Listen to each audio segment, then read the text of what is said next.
안녕하세요. 부동산에 관한 한 여러분의 베프가 되고 싶은 공인중개사 김혜주입니다. 네, 작년에 세법이 많이 개정이 됐어요. 그래서 어떤 것은 올해부터 지금 시행되기도 하고 어떤 것은 아직 시행되지 않기도 하죠. 그래서 좀 헷갈리는 부분이 있을 것 같아서 올해 지금 현재의 취득세, 양도세 이렇게 한번 정리를 해보려고 합니다. 오늘은 취득세, 지금 현재 시행되고 있는 것은 뭔지, 아직 시행되지 않는 것은 뭔지 한번 정리를 해보겠습니다. 같이 한번 보세요. 지금 현재 취득세율은 이렇습니다.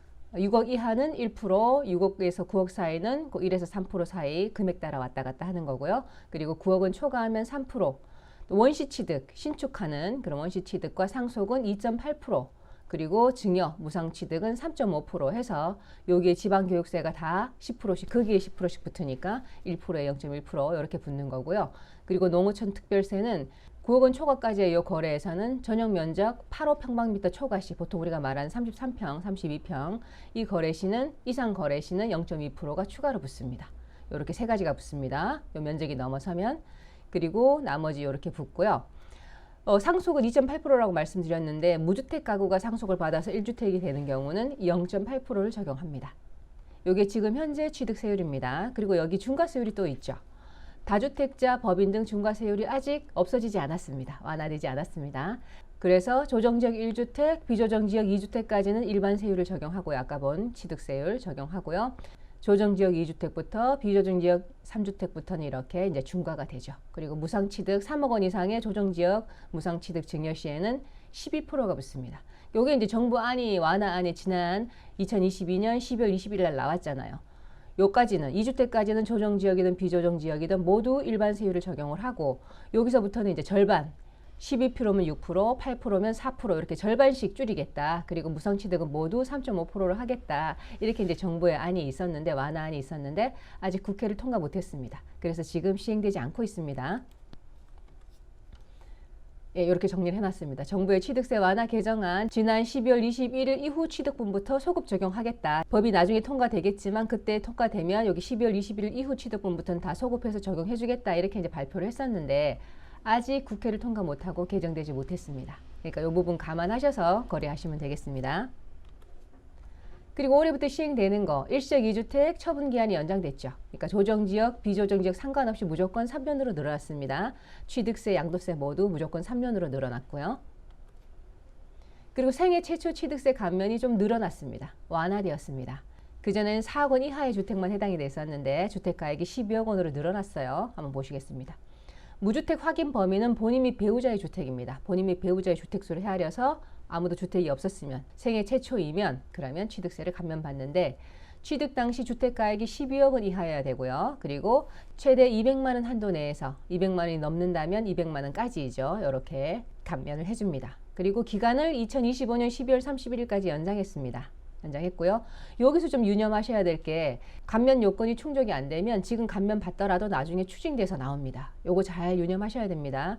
요 조건도 맞아야 되지만 요거 외에 또 추징 요건이 있는데 3개월 내 그 집으로 이사를 들어가셔서 실거주 하셔야 되고요. 또 3개월 내 다른 집을 또 사시면 안 되고 그리고 이 집을 3년 내 팔아버리면 안 됩니다. 요 세 가지 추징 요건이 또 있어서 요걸 감안하셔야 됩니다. 그 부분에 대해서는 제 다른 영상이 있으니까 그거 찾아서 한번 보시면 되겠고요. 이렇게 감면 요건 충족 안 되면 나중에 추징된다는 것까지 생각하시면 되겠습니다. 그리고 증여 취득 시 과세 표준이 높아졌다고 볼 수 있죠. 작년도까지 이제 증여하면 이제 취득세는 시가 표준액으로 주택 공시가격이 되겠죠. 주택이라면 그 주택 공시가격으로 이제 증여 취득세가 나왔었는데 올해부터는 그냥 시가로 나옵니다. 과세 표준이 높아졌으니까 이제 취득세가 많아졌겠죠. 그리고 취득세에도 부당행위 계산 부인이 적용이 됩니다. 이 부당행위 계산 부인이라는 것은 뭔가 하면 저가양도할 때 그 저가양도한 금액을 인정하지 않겠다 이런 이야기거든요.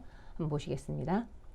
특수관계인으로부터 뭐 직계 좀비속이라든지 이런 특수관계인으로부터 시가보다 낮은 가격으로 부동산을 취득한다. 시가는 10억인데 7억으로 서로 매매계약서를 작성하고 넘기는 거죠.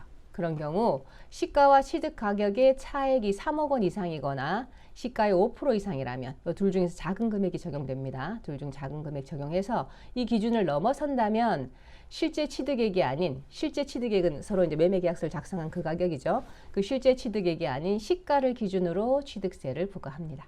예를 들어서 시가 10억 원인데 공시 가격은 6억 원이고 저가 양도 매매 계약서를 7억에 작성했다 하면 취득세는 올해부터는 10억에 대해서 나온다는 겁니다. 시가와 저가 양도액의 차이가 3억 원인데 3억 원 요 기준에 맞잖아요. 그런데 시가의 5%, 그럼 5천만 원이잖아요.